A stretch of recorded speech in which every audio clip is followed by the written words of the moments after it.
नमस्कार साथियों। आप सभी लोग जानते होंगे, अगर आप लोग पहले से मुझसे जुड़े हुए हैं, कि हम लोग गांधी नेहरू परिवार के बारे में बात कर रहे हैं। और इसमें हम लोगों ने मोतीलाल नेहरू के बारे में बात की थी, और उसके बाद आप देखिए जवाहरलाल नेहरू के बारे में भी बात की थी, और हम लोगों ने इंदिरा गांधी के बारे में बात कर ली है। उसके बाद इंदिरा गांधी की पति देव जो फिरोज गांधी थे, इनके बारे में बात की थी। और हम लोगों ने राजीव गांधी के बारे में बात कर ली थी। आज हम लोग संजय गांधी के बारे में बात करेंगे, और आने वाली और क्लासों में आप लोग और भी गांधी परिवार के जो मेंबर बचे हुए हैं उनके बारे में भी जानेंगे। और मुझे लगता है कि इतनी काफ़ी जानकारी आप लोगों के पास उपलब्ध हो जाएगी कि अगर आप लोग भी राजीव गांधी को, किसे, संजय गांधी को, जो राजीव गांधी के भाई हैं, उन्हें के बारे में जानने की दिलचस्पी रखते होंगे, तो आपके पास पर्याप्त जानकारी रहेगी। और ये आप देखिए संजय गांधी हैं, और इनका इतिहास विवादों से जुड़ा रहा है, कई विवाद इनसे जुड़े हुए हैं। तो उन विवादों के बारे में भी हम लोग बात करेंगे, और भी कुछ इनके बारे में जानने के लिए है, उस पर भी बात करेंगे। ये आप देखिए, ये संजय गांधी, और ये आप देखेंगे इनकी पत्नी मेनका गांधी, और इनकी लव स्टोरी भी बड़ी दिलचस्प है। वैसे तो सभी गांधी परिवार में जितने भी मेंबर हैं उनकी सब की लव स्टोरी लगभग बड़ी, आप देखिए, एक मूवियों की तरह ही है। ये आप देखिए इंदिरा गांधी जो हमारे देश की पहली प्रधानमंत्री रही हैं, और आप देखिए कि इन्हीं के समय जो राष्ट्रीय आपातकाल लगाया गया था, और उस समय संजय गांधी इसमें मुख्य भूमिका में थे। और ये आप देखिए इनकी पत्नी मेनका गांधी, इनका बेटा वरुण गांधी। तो आप देखिए कि इनके बारे में भी याद रखिएगा, आने वाले समय में इन पर भी हम लोग बात करेंगे। तो वास्तविक नाम संजय गांधी था इनका, और 14 दिसंबर 1946 में इनका जन्म हुआ था। यानी कि कहने का मतलब है कि जब हम लोग अंग्रेजों के अधीन थे, हमारा देश आज़ाद नहीं हुआ था, उस समय इनका जन्म हो गया था। नई दिल्ली, ब्रिटिश भारत में इनका जन्म हुआ था। इनके पिता का नाम फिरोज गांधी, ये भी राजनेता थे, और इंदिरा गांधी इनकी माता का नाम, ये भी राजनेता थी। और इनके भाई का नाम राजीव गांधी, जो आप सभी जानते हैं कि हमारे देश के प्रधानमंत्री भी रहे हैं। इनकी पत्नी का नाम मेनका गांधी, और जो अभी आप देखते हैं कि भारतीय जनता पार्टी से जुड़ी हुई हैं। और वरुण गांधी इनके बेटे का नाम, और आप सभी जानते हैं कि इनका बेटा भी भारतीय जनता पार्टी से जुड़ा हुआ है, और लोकसभा सदस्य भी है, इनकी पत्नी भी और इनका बेटा भी। और जो आप लोग राहुल गांधी देखते हैं, प्रियंका गांधी देखते हैं, इनके भतीजे और भतीजी हैं। ठीक है, ये भी आप लोग याद रखिएगा। अगर हम लोग संजय गांधी की शिक्षा की बात करें तो वेलहम बॉयज स्कूल से अपनी शुरुआती शिक्षा लेते हैं, और दून स्कूल देहरादून से अपनी से पढ़ाई करते हैं।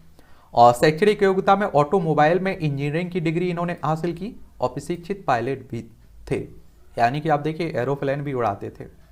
और व्यवसाय की बात करें तो पूर्व भारतीय राजनेता थे, और एक बिजनेसमैन भी रहे हैं। इनकी राजनीतिक पार्टी भारतीय राष्ट्रीय कांग्रेस, और कांग्रेस के बारे में बात करें तो आप देखेंगे बहुत पुरानी पार्टी है, 28 दिसंबर 1885 में इसकी स्थापना हुई थी। राजीव गांधी का अगर हम लोग निजी जीवन देखें तो ये भी काफ़ी दिलचस्प है। जीवन की अन्य पहलुओं की तरह राजीव गांधी का वैवाहिक जीवन भी उस दौर में चर्चा का विषय रहा है, और अभी भी रहता है। उन्होंने अपने उम्र से 10 साल छोटी 17 वर्षीय सिख परिवार की लड़की मेनका से विवाह किया था। और कहा जाता है कि संजय ने यह विवाह मेनका के परिवार वालों के ना चाहते हुए भी किया था। मेनका एक मॉडल बनना चाहती थी, एक्ट्रेस बनना चाहती थी, उन्हें मॉडलिंग का ब्रेक भी मिला था, वह भी उस समय के प्रसिद्ध ब्रांड बॉम्बे डाइंग के विज्ञापन का। और इस विज्ञापन में ही संजय गांधी ने मेनका को देखा और उन्हें दिल दे बैठे। और इससे पहले अभी आप देखिए कि इनके लव स्टोरी, मेनका गांधी के अलावा भी एक दो लव स्टोरी रही है, उस पर भी बात करेंगे। और बाद में संजय की मुलाकात मेनका से बीनू कपूर ने करवाई, जो मेनका की रिश्तेदार थी।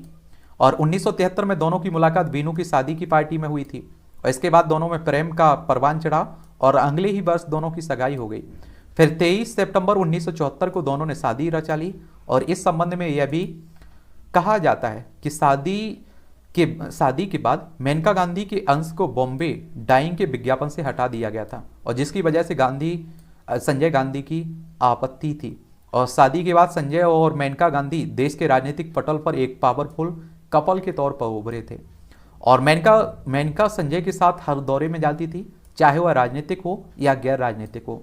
आगे जाकर मेनका ने राजनीति में भी रुचि लेना शुरू कर दी और संजय के साथ कांग्रेस पार्टी को मजबूत करने के लिए उन्होंने सूर्या नाम से एक मासिक पत्रिका का प्रकाशन शुरू किया था। क्योंकि आप देखिए, इनके जो भाई थे राजीव गांधी थे, उनका राजनीति में कोई दिलचस्पी नहीं थी। वो तो आप देखते हैं कि संजय गांधी की डेथ के बाद राजीव गांधी राजनीति में दिलचस्पी लेने लगे थे।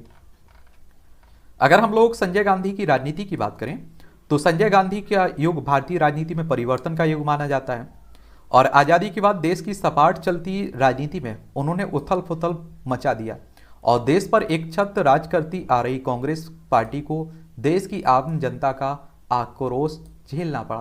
क्योंकि आप सभी जानते हैं कि आज़ादी के बाद एक ही हमारे देश में मुख्य विपक्षी दल था, एक तरह से समझ रहे हैं आप लोग, कोई विपक्ष में था ही नहीं, कांग्रेस ही कांग्रेस थी, एक छत आप देखिए राज रहता था।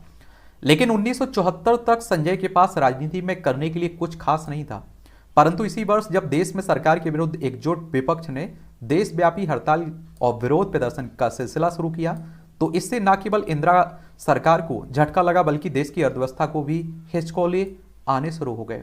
और इतना ही नहीं, इंदिरा सरकार को एक बड़ा झटका तब लगा जब 25 जून 1975 को सरकार के कामकाज पर कोर्ट ने एक बड़ी टिप्पणी की और सरकार असहज हो गई और आधिकारिक रूप से किसी भी पद पर उनकी नियुक्ति नहीं की गई थी। लेकिन फिर भी संजय गांधी कैबिनेट मिनिस्टर उच्च लेवल की सरकारी अफसरों और पुलिस अफसरों पर अपना प्रभाव डालने में सक्षम थी, क्योंकि ऐसा माना जाता है कि इंदिरा गांधी के बाद कोई अगर फैसले ले रहा था तो वो संजय गांधी थे।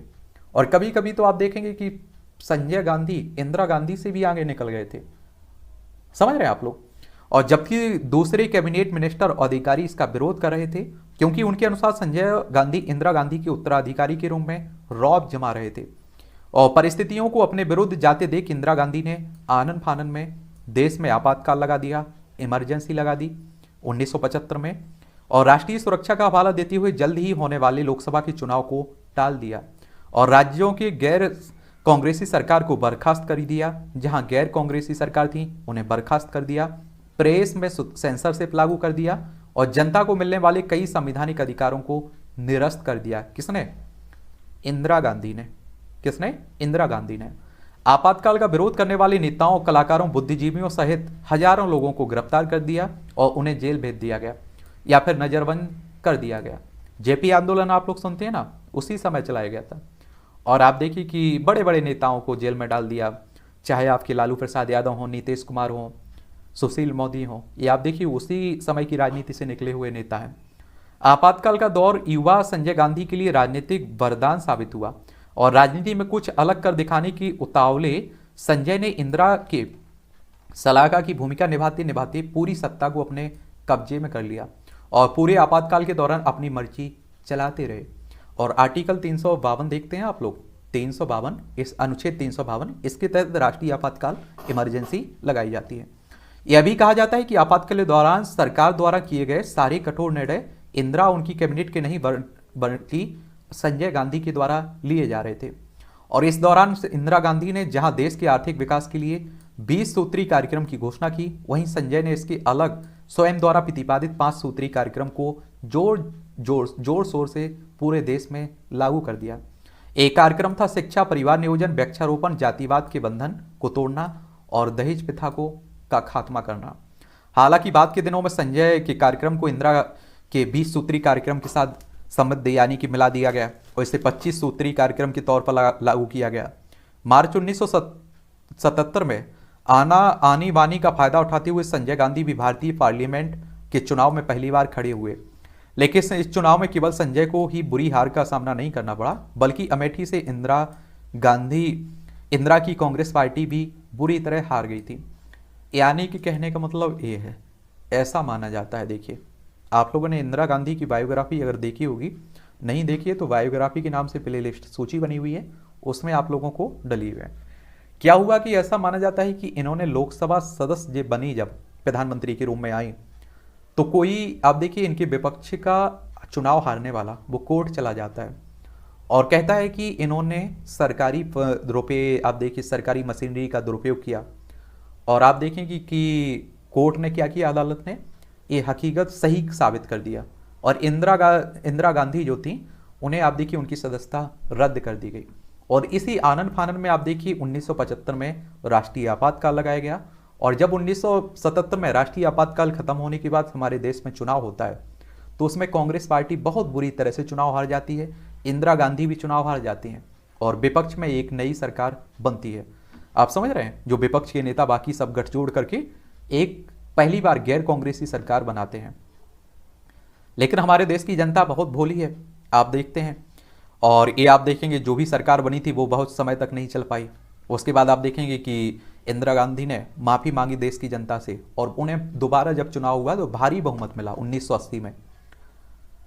और जबकि अगले चुनाव से जनवरी 1980 को संजय ने अमेठी से कांग्रेस का चुनाव जीता। इन्होंने जनवरी 1980 में जो चुनाव हुआ था लोकसभा का, यहाँ अमेठी से चुनाव लड़ा था, उत्तर प्रदेश अमेठी, ठीक है। और आप सभी जानते हैं कि लोकसभा सदस्य का अगर आपको चुनाव लड़ना है तो आपकी उम्र कम से कम 25 साल होनी चाहिए, और इसका चुनाव डायरेक्ट जनता के द्वारा होता है। आपकी भी उम्र अगर 18 साल हो चुकी होगी तो आप लोग भी वोट डालने जाते होंगे। और एक बात बता देता हूँ कि देखिए, आप लोगों को बता दूं कि संजय गांधी और इनकी जो कांग्रेस पार्टी थी और इंदिरा गांधी थी, 1980 के समय भारी बहुमत मिला था। और उत्तर प्रदेश के एक बार में और एक बात याद रखिए, क्योंकि उत्तर प्रदेश भी राजनीति की दृष्टि से काफ़ी महत्वपूर्ण है। यहाँ विधानसभा में 403 सीटें हैं, विधान परिषद में वर्तमान में 100 सीटें हैं, राज्यसभा में 31 सीटें हैं, लोकसभा में 80 सीटें हैं। और इसीलिए ऐसा कहा जाता है कि जो दिल्ली की गद्दी है ना, इसका रास्ता लखनऊ से होकर जाता है। और आप लोग प्रधानमंत्रियों की अगर सूची उठा के देखेंगे तो अधिकतर प्रधानमंत्री उत्तर प्रदेश से ही निकले हुए हैं। राजनीति के जानकारों का मानना यह भी है कि कांग्रेस की इस वापसी में संजय गांधी का बहुत बड़ा योगदान था। और अपनी मृत्यु से केवल एक महीने पहले ही मई 1980 में उनकी नियुक्ति कांग्रेस पार्टी के जनरल सेक्रेटरी के पद पर कर दी गई थी। लेकिन आप देखते हैं कि 1980 में उनकी डेथ हो जाती है मई में। तो इनसे कुछ विवाद भी जुड़े हुए हैं, ये भी देख लीजिए। 1971 में इंदिरा गांधी की अगुवाई वाली सरकार में एक स्वदेशी कार का निर्माण करने का प्रस्ताव रखा था, जिसे मध्य वर्गीय भारतीय खरीद सकें, और जिसके चलते इसका नाम पीपल्स कार रखा गया था। और उसी वर्ष जून में मारुति लिमिटेड नामक एक मोटर वाहन कंपनी को कंपनी अधिनियम के तहत शामिल किया गया, और जिसमें संजय गांधी को फर्म के प्रबंध निदेशक के रूप में नियुक्त किया गया, और जिसकी व्यापक रूप से आलोचना की गई क्योंकि उस क्षेत्र में कोई पूर्व अनुभव नहीं था। और राजीव गांधी इसीलिए तो बिजनेसमैन कहा था आपसे। और आप देखें कि इस कंपनी को बनाने के लिए जो भी एक तरह से भूमि अधिग्रहण की गई थी, उसमें भी धांधली हुई थी, ऐसा माना जाता है। आपातकाल से पहले और उसके बाद संजय गांधी इंदिरा गांधी के सलाहकार के रूप में नियुक्त थे, और पुराने वफादार के दल बदल करने से संजय गांधी का इंदिरा गांधी उनकी सरकार पर प्रभाव एकदम बढ़ गया था। हालांकि वह ऐसे कोई भी आधिकारिक और चयनित पद पर काम नहीं कर रहे थे संजय गांधी, और अनुभवहीन होने के कारण इंदिरा गांधी ने की अनेक शक्तियों को उन्होंने बहुत अच्छे से प्रयोग किया। और सूत्रों की या रिपोर्टों की माने तो आपातकाल के दौरान उन्होंने अपने दोस्त बंसीलाल के साथ मिलकर भारत को चलाया था। और उस समय संजय गांधी का अपनी मां इंदिरा गांधी पर पूर्ण नियंत्रण था, और इसके चलते उन्होंने पार्टी से अनेक युवा लोगों को शामिल किया, जिसमें गुंडा माफिया जैसे लोग शामिल थे, जो लोगों को डराने धमकाने का काम करते थे, जिसके चलते उन्हें कड़ी आलोचनाओं का सामना भी करना पड़ा। और देखिए, आप लोगों को एक और बात समझ लेनी चाहिए, और कि इस बात पर एक बात हमेशा याद रखिएगा। क्या याद रखिएगा कि देखिए, जब आप लोग इस तरह के किसी पद पर होते हैं तो आपके चाहने वाले भी होते हैं, आपके ना चाहने वाले भी होते हैं, तो विवादों का जुड़ना आपसे स्वाभाविक सी बात रहती है। पाकिस्तान के बीच युद्ध शुरू हो गया, और उस समय आप देखिएगा बांग्लादेश को लेकर, और कुछ समय के लिए मारुति विवाद पर विराम लगा था कि फिर युद्ध समाप्त होने के बाद एक बार फिर से इस मुद्दे ने जोड़ पकड़ी, और यह एक भ्रष्टाचार का मुद्दा बन गया। तब संजय गांधी ने पश्चिमी जर्मनी की कार निर्माता कंपनी फोक्सवैगन से संपर्क साधा, उसके साथ भारत के में कार निर्माण का करार किया, परंतु ये करार भी परवान नहीं चढ़ सका, और इस बार इसकी वजह देश में आपातकाल का लागू होना था। और इस दौरान विरोधियों के लिए मारुति लिमिटेड का गठन भ्रष्टाचार का एक बड़ा मुद्दा बन गया था। और आपातकाल के बाद आप देखेंगे जनता पार्टी की सरकार बनी 1977 में, और इसकी जांच के लिए न्यायमूर्ति एपी गुप्ता की अध्यक्षता में एक कमीशन बैठा। कमीशन ने कंपनी के गठन में नियमों की अवहेलना पर कड़ी और प्रतिकूल टिप्पणी की थी। तो इसमें देखिए हुआ था, कई रिपोर्टें ऐसा बताती हैं। संजय गांधी के रहते देश में आमजनों की गाड़ी का निर्माण तो नहीं हो सका, परंतु 1980 में उनकी मौत के एक साल बाद इंदिरा सरकार के प्रयास से बी कृष्णमूर्ति के नेतृत्व में एक बार फिर से मारुति उद्योग लिमिटेड के नाम से उस कंपनी का पुनर्गठन किया गया। इसके बाद कंपनी ने जापान की कंपनी सुजुकी को भारत में कार बनाने के लिए आमंत्रित किया और संजय गांधी का सपना पूरा हुआ और उनकी गैर मौजूदगी में देश के मध्य वर्ग को सस्ती कीमत की छोटी गाड़ी मारुति 800 के रूप में मिली और आप सभी लोगों ने देखी भी होगी। और संजय गांधी से एक और विवाद जुड़ता है। देखिए, नसबंदी को लेकर आपातकाल के दौरान देश में लागू किए गए कठोर कानून में जो सबसे विवादित कानून रहा वह परिवार नियोजन कार्यक्रम को सख्ती से लागू करने के लिए चलाया गया था। और नसबंदी का अभियान देश की बढ़ती जनसंख्या को रोकने के लिए संजय गांधी ने इसे कड़ाई से लागू करने का आदेश जारी किया था और इसके तहत नसबंदी को अनिवार्य कर दिया गया था। और अगर आप देखिए कि उस समय की अगर आपके आसपास कोई व्यक्ति रहता है, बुजुर्ग रहता है, तो उससे पूछिएगा आप लोग, वो बताएगा आपको। साफ सफाई के लिए शहरी इलाकों से झुग्गियों को हटाने का कार्यक्रम चलाया गया और परंतु संजय की यह पहल आम जनता के लिए एक त्रासदी साबित हुई और कार्यक्रम को कड़ाई से लागू कराने के चक्कर में संजय गांधी ब्रिगेड के सदस्यों ने अति कर दी और संजय को खुश करने के लिए यूथ कांग्रेस के नेता पुलिस के सहयोग से लोगों को जबरन पकड़कर नसबंदी कैंप तक ले जाते और उन्हें नसबंदी कराने के लिए मजबूर करते थे। और ऐसा भी माना जाता है कि दौरान लगभग 4 लाख लोगों को जबरन नसबंदी की गई थी और सरकार इस जोर जबरदस्ती से आम जनता में भारी असंतोष पैदा हुआ और देश भर में इस कार्यक्रम का विरोध भी किया गया था। आप देखिए कि स्वेच्छा से अगर कोई नसबंदी करवा रहा है अच्छी बात है, लेकिन उनकी जबरदस्ती कर देना। एक किस्सा कुर्सी का, इस कारण भी विवाद में रहे। एक किस्सा कुर्सी का क्या था? 1975 में अमृत नाहटा द्वारा बनाई गई और निर्देशित फिल्म किस्सा कुर्सी का इंदिरा और संजय गांधी पर लक्षित था ये। और इस फिल्म को अप्रैल 1975 में सेंसर बोर्ड के प्रयास प्रमाणन के लिए भेजा गया और फिल्म में संजय गांधी द्वारा कार निर्माण पर बैंक के साथ साथ तत्कालीन इंदिरा संजय की चौकड़ी में शामिल हस्तियां जैसे स्वामी धीरेन्द्र ब्रह्मचारी, इंदिरा गांधी के निजी सचिव आर.के. धवन, रुखसाना सुल्तान को भी लपेटा गया था।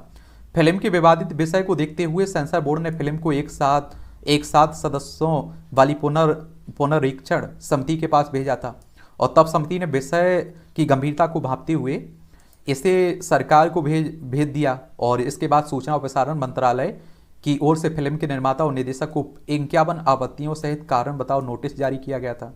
और नोटिस के जवाब में फिल्म के निर्माता अमृत नाहटा ने कहा कि फिल्म के सभी पात्र काल्पनिक हैं, उनकी किसी भी राजनीतिक पार्टी व्यक्ति से कोई संबंध नहीं है, परंतु मंत्रालय नाहटा के जवाबों से असंतुष्ट थे और फिल्म के प्रमाणन को लटका दिया। और इसी बीच देश में आपातकाल लागू हो जाता है और मौके का फायदा उठाते हुए फिल्म के मास्टर प्रिंट सहित उसके जुड़े कागजातों को सेंसर बोर्ड के कार्यालय से गायब कर दिया गया और उसे गुड़गांव स्थित मारुति फैक्ट्री में लाकर जला दिया गया। 1977 में जनता पार्टी द्वारा आपातकाल के दौरान हुई ज्यादतियों की जांच के लिए गठित सहायक आयोग ने इस फिल्म से जुड़े मुद्दे की जांच की थी और फिल्म के मास्टर प्रिंट को जलाने में संजय गांधी, उनके खास तत्कालीन सूचना और प्रसारण मंत्री विद्याचरण शुक्ल को दोषी ठहराया गया था।